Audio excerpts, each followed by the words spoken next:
నమస్కారం.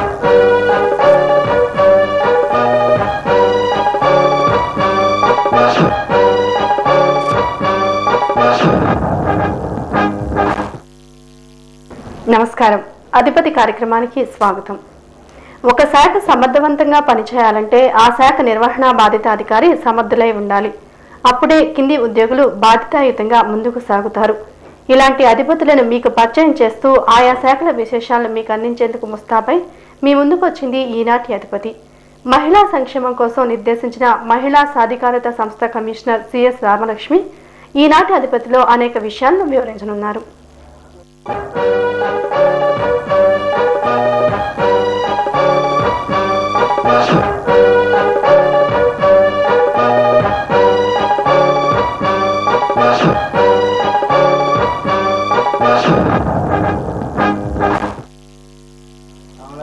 C channel అధిపతి కార్యక్రమం స్వాగతం పలుకుతున్నామండి. రాష్ట్రంలో మహిళా సాధికారత కోసం ప్రభుత్వం చేపడుతున్న సంక్షేమ పథకాలు ఏ మేరకు సత్ఫలితాలు ఇస్తున్నాయి? ఈరోజు రాష్ట్రంలో మహిళలకి ఏ రంగ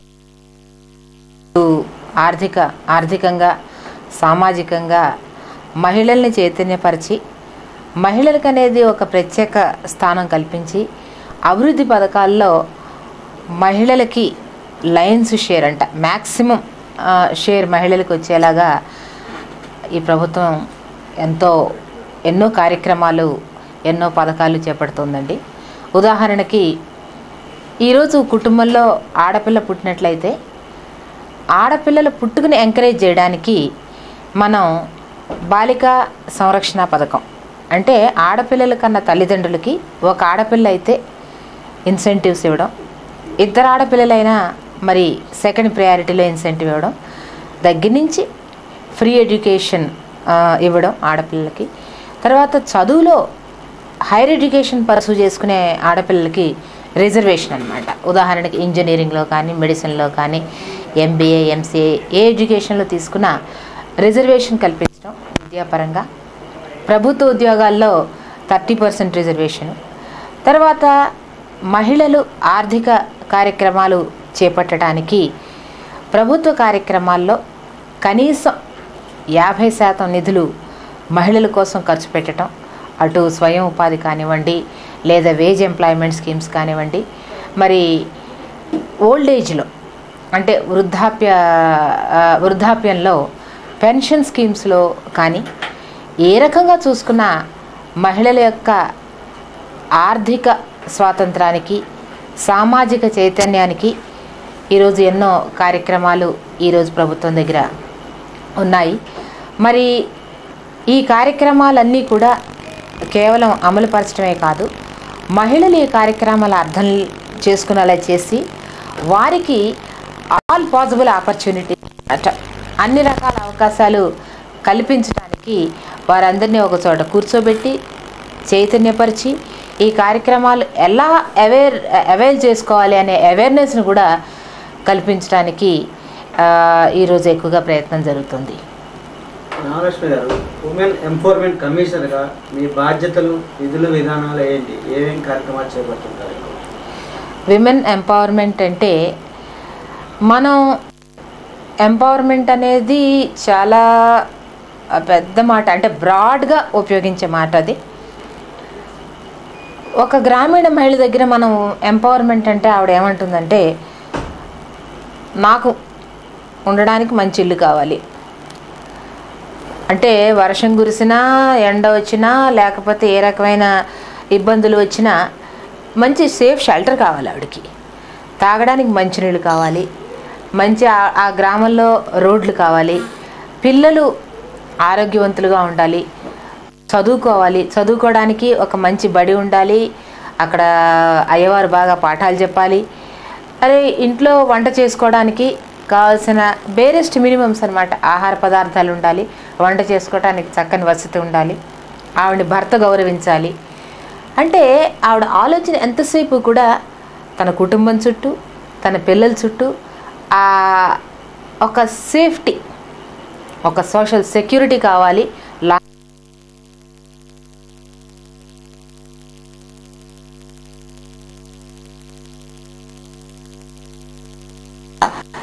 నిర్ణయం తీసుకునే శక్తి అన్నమాట. ఈరోజు ఒకటి అనుకుంటే ఎస్ ఆమె చేయగలదు. కుటుంబంలో 2 పిల్లలు కావాలనుకుంటే 2 పిల్లలతో సరిపెట్టుకోగలదు. ఆ నిర్ణయాధికారం ఆవిడకే ఉందన్నమాట. పిల్లల్ని చదివించుకోవాలి అంటే చదివించుకునే శక్తి సామర్థ్యాలు ఆవిడకి కల్పించాలి. ఇవన్నీ ఆరోగ్యంగా ఉండాలి. ఇవన్నీ టోటల్గా మనం తీసుకున్నట్లయితే దాన్ని మనం ఎంపవర్మెంట్ అని అంటాము.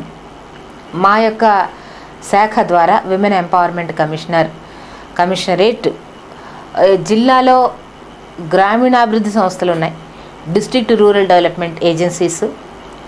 మహిళల్ని, ముఖ్యంగా పేద కుటుంబాల్లో ఉండే మహిళల్ని ఒక చోట కూర్చోబెట్టడం, ఒక వేదిక మీదకి వాళ్ళని తీసుకురావడం, వాళ్ళ గురించి వాళ్ళు ఫస్ట్ తెలుసుకోవాలి. మేమంటే ఏమిటి, ఈరోజు ఈ పరిస్థితుల్లో మనం ఎందుకున్నాం, ఈరోజు చదువు లేకపోతే మనకి చదువు ఎందుకు లేదు, మన జనరేషను చదువు మనకి రాలేదు, కనీసం మన ఫ్యూచర్ జనరేషన్ అంటే పిల్లల్ని చదివించుకోవాలి. ముఖ్యంగా ఆడపిల్లల్ని చదివించుకోవాలి. ఆడపిల్లల్ని మగపిల్లల్ని సమానంగా చూడాలి. వాళ్ళకి మంచి ఆహారం ఇవ్వాలి. మరి ఆడపిల్లలకైతే ఆర్థిక స్వాతంత్రం కలిగించాలి అని ఒక ఆలోచన, ఆవిడ యొక్క ఆలోచనలో మార్పు రావడానికి వాళ్ళందరూ కూడా ఒక చోట కూర్చుని వాళ్ళ గురించి వాళ్ళు ఆలోచించుకుని చర్చించుకుని ఏది మంచి విషయం అనేది మంచి విషయాన్ని గ్రహించుకుని బయట ప్రపంచం ఎలా పోతుంది, ఈరోజు సమాజం ఏ దిశగా నడుస్తుంది, మన సాటి మహిళలు ఎటు వెళ్తున్నారు, మనకి ఏ రకమైన ఆపర్చునిటీస్ ఉన్నాయి, మన గ్రామంలో ఏం ఆపర్చునిటీస్ ఉన్నాయి, గ్రామం బయట మండల స్థాయిలో ఏ ఆపర్చునిటీస్ ఉన్నాయి, జిల్లా స్థాయిలో ఏ ఆపర్చునిటీస్ ఉన్నాయి, ప్రపంచంలో ఏం జరుగుతుంది, మన దేశంలో ఏం జరుగుతుంది, మన నాయకులు మనకి ఏం చేస్తున్నారు, ఇవన్నీ కూడా తెలుసుకుంటూ తనకంటూ తనకి ఒక స్టేటస్ అన్నమాట, ఒక స్టేటస్ అంటూ కావాలి. ఆవిడ్ని ఒక వ్యక్తిగా గౌరవించాలి. అటువంటి గౌరవం పొందడానికి అందరూ కలిసి కూర్చుని ఆలోచన చేసుకుని వాళ్ళ యొక్క ఫ్యూచర్ కోసం రోజుకో రూపాయి పొదుపు చేసుకుంటూ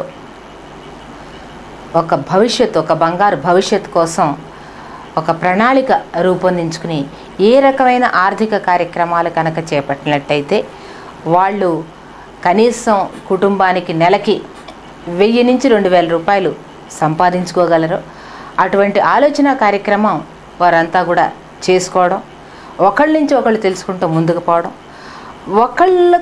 ఒకళ్ళు తోడుగా ఉన్నాం అనే ధైర్యంతో మరి ముందుకెళ్ళటం, ప్రభుత్వాధికారుల్ని సంప్రదించటం, ఈ వ్యవస్థతో కమ్యూనికేషన్స్ అన్నమాట. మనకున్న సమాజంతో ఒక కమ్యూనికేషన్ ఛానల్ ఏర్పరచుకుని వాళ్ళు స్వశక్తితో ముందుకు వెళ్ళడానికే ఈరోజు స్వయం సహాయక బృందాలు అంటే సెల్ఫ్ హెల్ప్ గ్రూప్స్ అని అంటాము. ముఖ్యంగా గ్రామీణ ప్రాంతాల్లో ఇటువంటి గ్రూప్స్ని డ్వాక్రా సంఘాలని అంటాము. ఈ డ్వాక్రా సంఘాల ద్వారా మహిళల యొక్క ఆర్థిక సామాజిక చైతన్యానికి మా డిపార్ట్మెంటు అన్ని రకాలుగా కూడా ఒక సమగ్ర ప్రణాళికలు ఏర్పరిచి ప్రభుత్వం ద్వారా వారు చేసుకున్న పొదుపుకి రివాల్వింగ్ ఫండ్ అంటే వారు ఒక 10,000 రూపాయలు కనుక పొదుపు చేసుకున్నట్లయితే ఇంకో 10,000 రూపాయలు రివాల్వింగ్ ఫండ్ కానీ మ్యాచింగ్ గ్రాంట్ కానీ ఇచ్చి ఈ యొక్క డబ్బుతో, ఈ యొక్క కార్పస్తో ఒక బ్యాంక్, లోకల్గా ఉండే బ్యాంక్ మేనేజర్ని అప్రోచ్ చేసి వాళ్ళకు కావాల్సిన రుణ సదుపాయాన్ని తీసుకోవడానికి పెద్ద ఎత్తున కార్యక్రమం చేపడుతున్నాం. ఇప్పటి వరకు మన రాష్ట్రంలో 61 లక్షల మంది మహిళలు 4.5 లక్షల బ్యాంక్స్ నుంచి 1,500 కోట్లు పైగా రుణాన్ని తీసుకున్నారు. ఈ రుణాన్ని వాళ్ళు ఉపయోగించుకుంటూ ఆర్థికమైన కార్యకలాపాలు చేపడుతూ పూర్తిగా తీసుకున్న రుణాన్ని 100% ఈరోజు బ్యాంకులు తిరిగి కడుతున్నారు. కాబట్టి బ్యాంక్స్ ఈరోజు ఈ డ్వాక్రా సంఘాలకు ఇచ్చే రుణాల మీద వడ్డీ రేటు కూడా తగ్గించి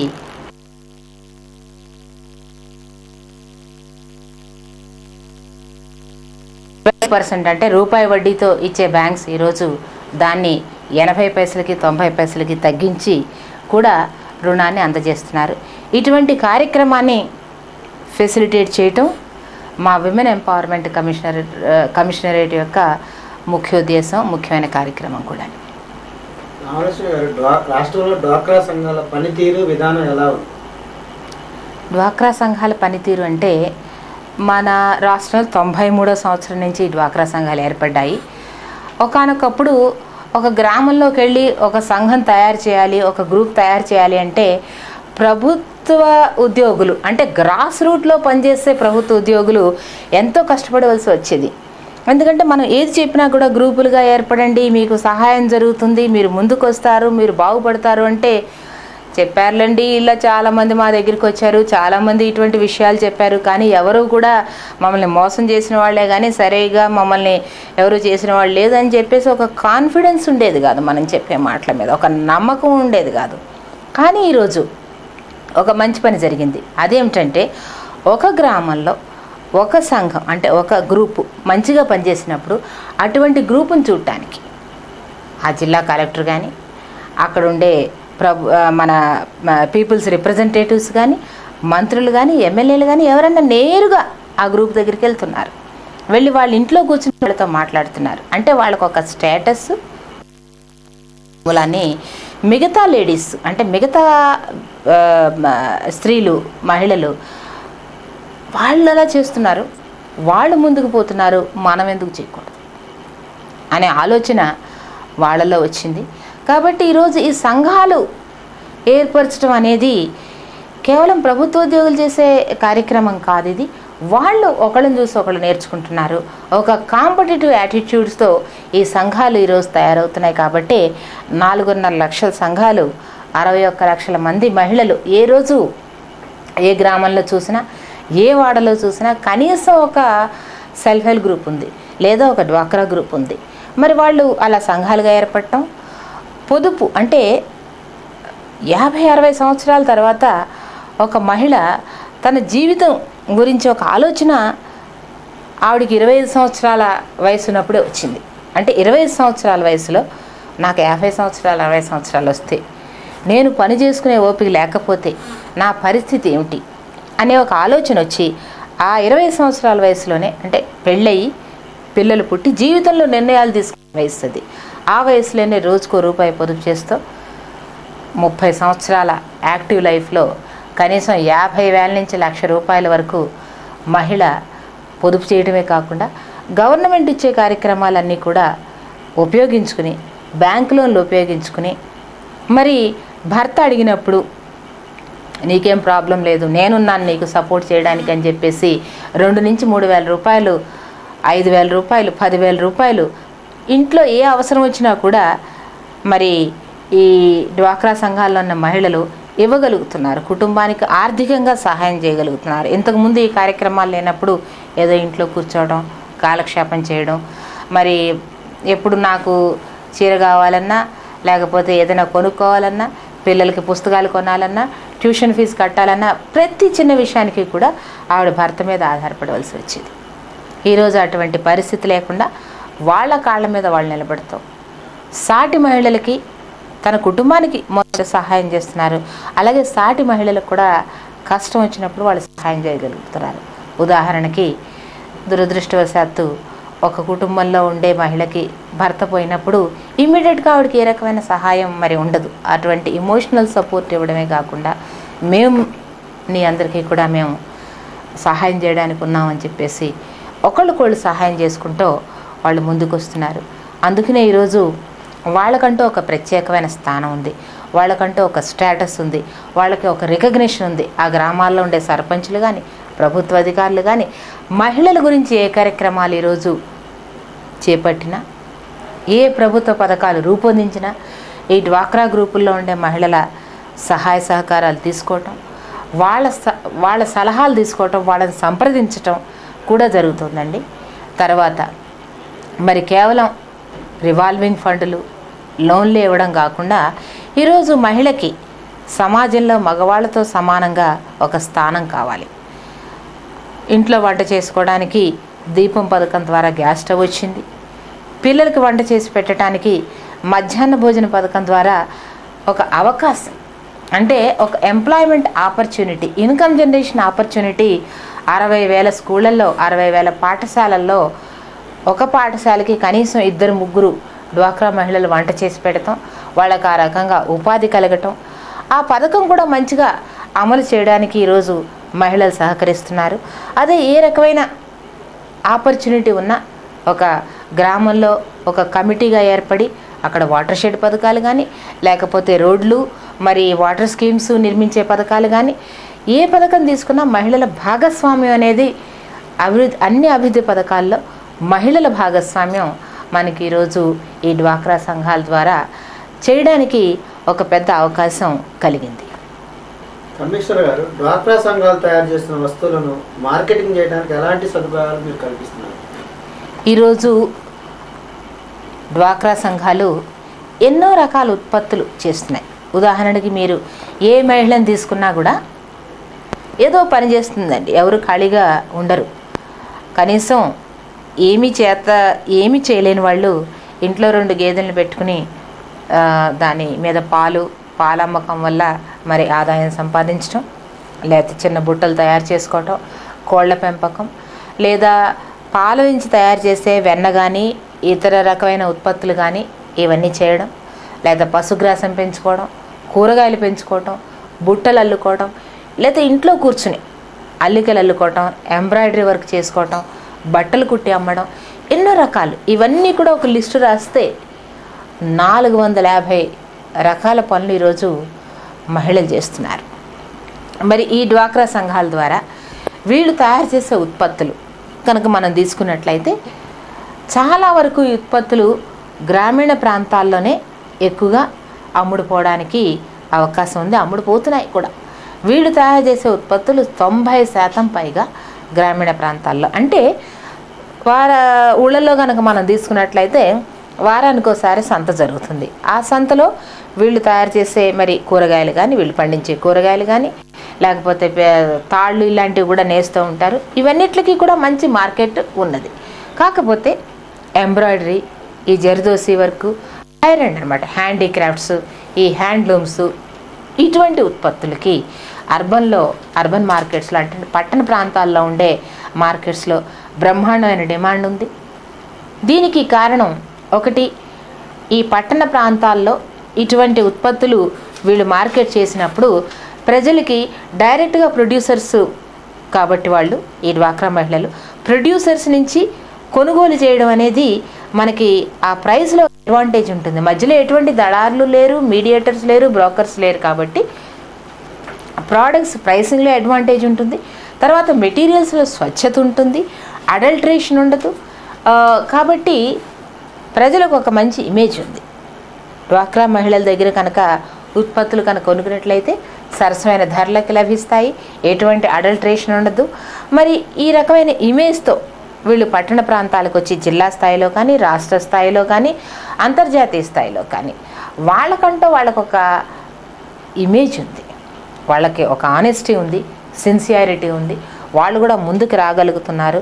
లోకల్ మార్కెట్స్లోను, డిస్ట్రిక్ట్ లెవెల్ మార్కెట్స్లోను, తర్వాత స్టేట్ లెవెల్ మార్కెట్స్లోను, నేషనల్ లెవెల్ మార్కెట్స్లోను, ఇంటర్నేషనల్ లెవెల్ మార్కెట్స్లో కూడా వాళ్ళు తయారు చేసిన ఉత్పత్తులు అమ్మగలుగుతున్నారు.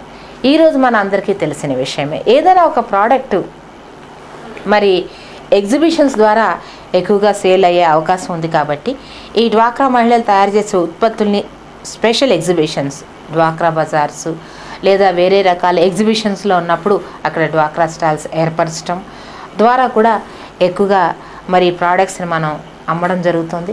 అలాగే రైతు బజార్ల వ్యవసాయానికి సంబంధించిన కూరగాయలు, పాలు, పళ్ళు ఇటువంటివన్నీ రైతు బజార్ల ద్వారా, లోకల్ మార్కెట్స్ ద్వారా, హ్యాండీక్రాఫ్ట్స్ కనుక ఉంటే మన లేపాక్షి లాంటి హ్యాండీక్రాఫ్ట్స్ ఎంపోరియా ద్వారా, హ్యాండ్లూమ్స్ కనుక తయారు చేస్తే మన హ్యాండ్లూమ్స్ హ్యాండీక్రాఫ్ట్స్ కార్పొరేషన్స్ ద్వారా జరిగే ఎగ్జిబిషన్స్ ద్వారా, అలాగే మన రాష్ట్రంలో ఈ టూరిజం సెక్టర్ అనేది ఎక్కువగా డెవలప్ అవుతుంది. ఎక్కడైతే టూరిస్ట్ ప్లేసెస్ ఉన్నాయో, ఎక్కడైతే ఆర్కియాలజీకి ఇంపార్టెన్స్ ఉన్న, ప్రాముఖ్యత ఉన్న ప్లేసెస్ ఉన్నాయో అటువంటి ప్లేసెస్ అన్నింటిలో కూడా డ్వాక్రా మహిళలకి ఈరోజు వాళ్ళు తయారు చేసే వస్తువులకి అమ్ముకునే అవకాశం ఈరోజు ప్రభుత్వం కల్పిస్తుంది. వారు కూడా ఇటువంటి ఎగ్జిబిషన్స్లో పాల్గొనడం, వాళ్ళ వస్తువులు అమ్ముకోవడం కూడా ఎక్కువగా జరుగుతుంది. కేవలం అమ్ముకోవడమే కాదు, బ్రాండింగ్ అనేది ఈరోజు చాలా ఇంపార్టెంట్. వాళ్ళు తయారు చేసే ఉత్పత్తులకి బ్రాండింగ్, వాళ్ళు తయారు చేసే చొక్కాలు కానీ, బనియన్స్ కానీ, హ్యాండీక్రాఫ్ట్స్ కానీ, లేకపోతే ఫుడ్ ప్రోడక్ట్స్ కానీ ఈ బ్రాండింగ్ చేయడం, స్పెషలైజ్డ్ ప్యాకింగ్ చేయడం, దాన్ని అట్రాక్టివ్గా ఏదైతే మనకి కస్టమర్స్కి కావాలో వాళ్ళ యొక్క టేస్ట్, వాళ్ళ యొక్క ప్రిఫరెన్స్, వాళ్ళ యొక్క చాయిస్కి అనుగుణంగా మరి ఈరోజు ఒక కాంపిటేటివ్ ఎన్విరాన్మెంట్లో ఈ డ్వాక్రా మహిళలు ఉత్పత్తులను తయారు చేయటం, అమ్మడం కూడా జరుగుతుందండి. కమిషనర్ గారు, ఉత్సాహంగా పనిచేయని డ్వాక్రా గ్రూప్ విషయంలో మీరు ఎలాంటి చర్యలు తీసుకుంటారు? ఈ డ్వాక్రా అనేది ఒక సోషల్ మూమెంట్.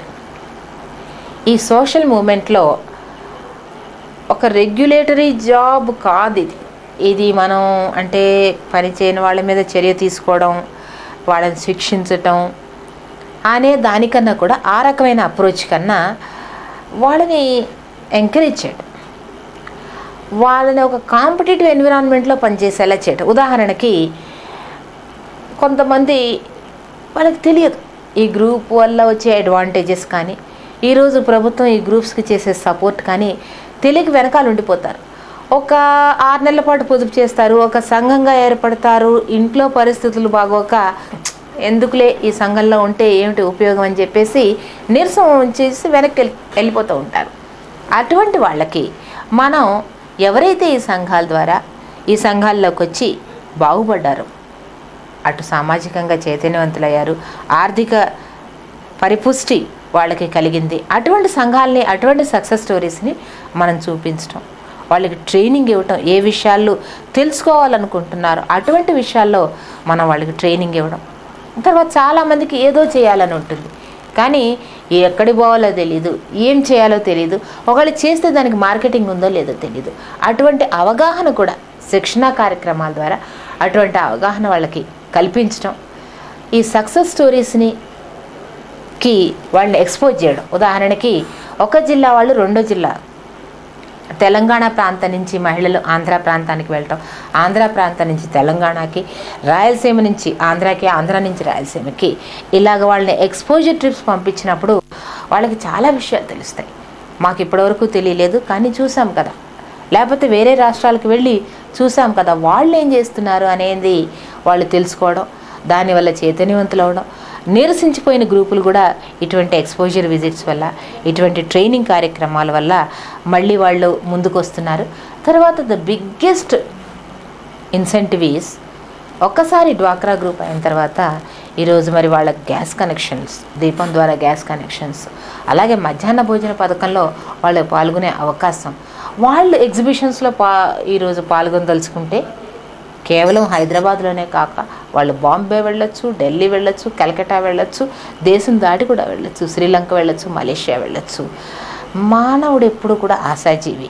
అంటే ఈ సంఘంలో ఉంటే నేను ఏదైనా చేయవచ్చు కదా, ఎక్కడికైనా వెళ్ళవచ్చు కదా, ఏదైనా అవకాశం వస్తుందేమో అని చెప్పేసి ఒక హోప్తో చాలామంది నిరసించిపోయిన గ్రూపులు కూడా, డిఫంక్ట్ గ్రూప్స్ కూడా మళ్ళీ యాక్టివేట్ అవ్వటం కూడా జరుగుతూ ఉంటుంది. వాళ్ళ నైబర్స్ని చూసి వాళ్ళు నేర్చుకుంటున్నారు, అలాగే మిగతా మహిళలను కూడా నేర్చుకుంటున్నారు.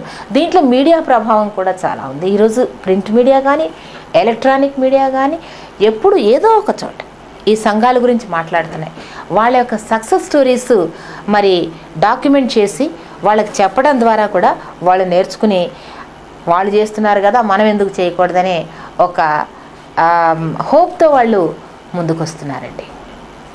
రామలక్ష్మి గారు, మీరు ఈ శాఖ కమిషనర్గా బాధ్యతలు చేపట్టిన తర్వాత ఏ అంశాలపై దృష్టి సారించారు?